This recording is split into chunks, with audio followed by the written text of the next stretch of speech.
जो मुस्लिम लीग नून के बयानी की बात की जा रही थी, जो कहा जा रहा था कि अभी अंडर कंस्ट्रक्शन है, अब वो बयानिया बड़ा क्लियर हो गया। नवाज शरीफ साहब ने भी उसका जिक्र किया, लेकिन उस बयानी के अंदर एटमी धमाकों का भी जिक्र होगा, 2013 से लेकर 2017 का भी जिक्र होगा, जिस तरह से बिजली के अंधेरे खत्म किए गए उसका भी जिक्र होगा, मोटरवे का भी जिक्र होगा, ग्रीन लाइन का भी जिक्र होगा, लेकिन शहबाज शरीफ के दौर का जिक्र उस बयानिए में नहीं होगा। उसकी क्या वजह है सर? मतलब या तो वो शहबाज शरीफ साहब की हुकूमत तो थी, लेकिन वो पीडीएम की हुकूमत थी, इत्तेहादियों की हुकूमत थी, बड़ी काबीना थी, तमाम लोगों को अकोमोडेट किया गया था, या इसकी वजह यह कि सियासी मंजरनामे से नवाज शरीफ साहब गायब थे?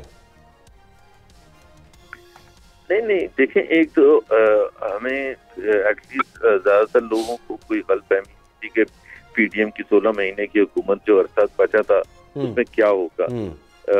जाहिर है मुश्किल फैसले करने थे। IMF के साथ अगर आप मुआहदा आपका बरकरार ना रहता तो उसके तो खौफनाक नताइज निकलने थे। तो this was a period that we had to solve. बहुत से लोग सवाल पूछते हैं कि जी फिर आप आए क्यों थे, वो एक वैलिड क्वेश्चन है। और बहुत से लोगों का ख्याल था कि जी हमें डिसॉल्व करके इलेक्शंस में जाना चाहिए था, बट अगेन वो तो अब पिछला अरसा गुजर चुका।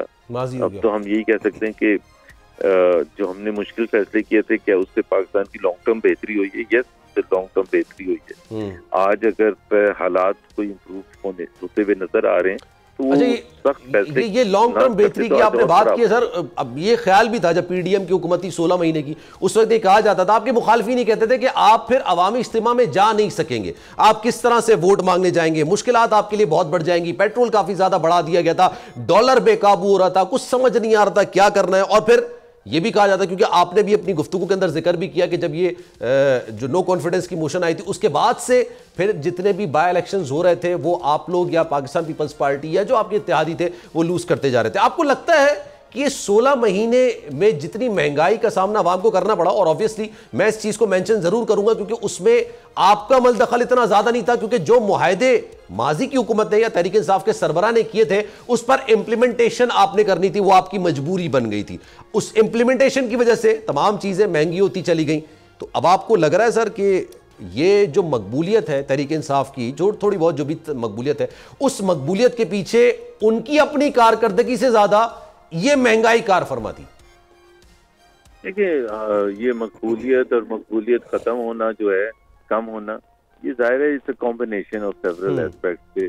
जो हुकूमत आपके बाद आती है उसकी परफॉर्मेंस या उसके जो मसाइल में, अगर अवाम के मसाइल में इजाफा होगा तो वो पिछली हुकूमत को फिर याद करेंगे और उसकी वजह से उसकी मकबूलियत बढ़ना शुरू होगी। दैट इज पॉसिबिलिटी, और जो हुआ भी इसमें कोई शक नहीं है। ठीक है।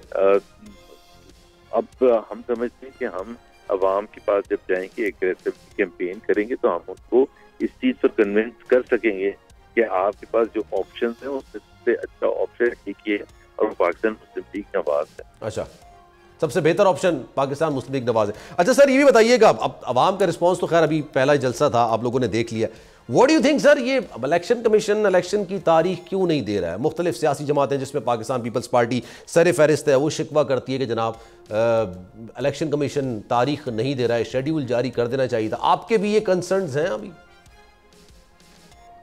तो आप पूछे ना इलेक्शन कमीशन से, हमारे तो सब पूछ रहे हैं कि हम जैसे रोक के बैठे हैं डेट, लेकिन ना इलेक्शन कमीशन को अनाउंस करनी है, वो अनाउंस उनको करना चाहिए। अशराफियों का जो भी उनका काम है, जब जैसे ही वो उसके बाद मैंने आपसे सर सवाल इस वजह से किया क्योंकि जब भी पाकिस्तान पीपल्स पार्टी का कोई भी सीनियर रहनुमा जो आपके माजी के कैबिनेट का यानी शहबाज शरीफ साहब की कैबिनेट का हिस्सा होता था, हमारे साथ अगर जो भी मौजूद होते थे वो कहते थे अब पाकिस्तान पीपल्स पार्टी को लेवल प्लेइंग फील्ड नहीं मिल रही है, मतलब उस तरह से नहीं मामला किया जा रहा, अकोमोडेट नहीं किया जा रहा, बहुत सारी चीजें ऐसी है। अब मैं उनसे जब ये सवाल करता था कि जनाब आपको लेवल प्लेइंग फील्ड नहीं मिल रही है, ये आपका शिकवा हो सकता है जायज हो, लेकिन फोरम शायद जायज नहीं है, इसका रेलेवेंट फोरम या तो फिर इलेक्शन कमीशन हो सकता है या निगरान हुकूमत हो सकता है, लेकिन वो कह रहे हैं कि जनाब नहीं, नून लीग से हम तकाजा करेंगे क्योंकि उनको अकोमोडेट नहीं किया जा रहा है। ये मैं चाहूंगा आप डिफाइन करें इसको। ये तो बिल्कुल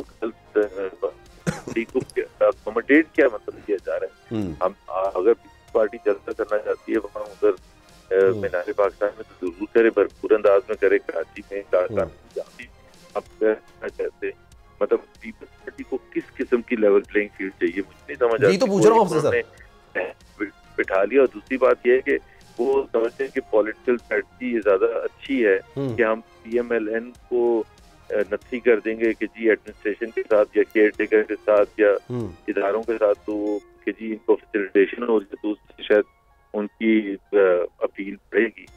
सर अच्छा, एक सवाल और भी लोगों के जहन में है। गुज़िश्ता रोज़ जब नवाज शरीफ साहब ने खिताब किया था, जब जाहिर सी बात स्टेज पर बहुत सारे लोग सीनियर क़यादत जो आला पाई की क़यादत नून लीग की वहाँ पर मौजूद थी, लेकिन सर मैं खैर आपकी तो बात नहीं करूँगा, आप कैबिनेट का हिस्सा नहीं थे, लेकिन मोहम्मद ज़ुबैर साहब का भी वही चेहरा है, वही सागडार साहब भी वही है, शहबाज शरीफ साहब भी वही है, ख्वाजा साद रफ़ीक साहब भी वही है, तो चेहरे तो तब्दील नहीं हुए ना नाम तब्दील हुए।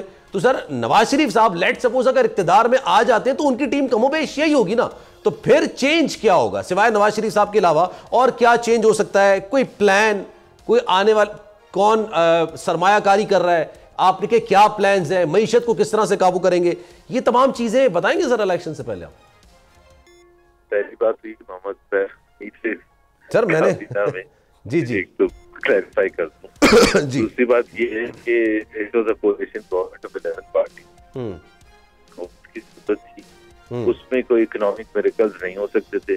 जब आप इतने ज्यादा कोalition पार्टनर्स होते हैं तो फिर आप फैसला साजी आप खराब होती है, अच्छी नहीं होती, क्योंकि हर पॉलिटिकल पार्टी का अपना कॉन्स्टिट्यूंसी होती है, अपना इंटरेस्ट होता है। एमकेएम अर्बन सिंध को रिप्रेजेंट करती है, KUIF अपना उनका हल्का है, वो प्रो तालिबान है, पीपल्स पार्टी एंटी तालिबान है, तो जाहिर है क्लैश भी होता है, जो आपके मेन एजेंडा होता है उसको आगे लेके जाना मुश्किल होता है। इसलिए जो भी पॉलिटिकल पार्टी होती है, जो हम कहेंगे अवाम से कि हमें वो मैंडेट दे ताकि हम अपने एजेंडे को इम्प्लीमेंट कर सकें बेहतर।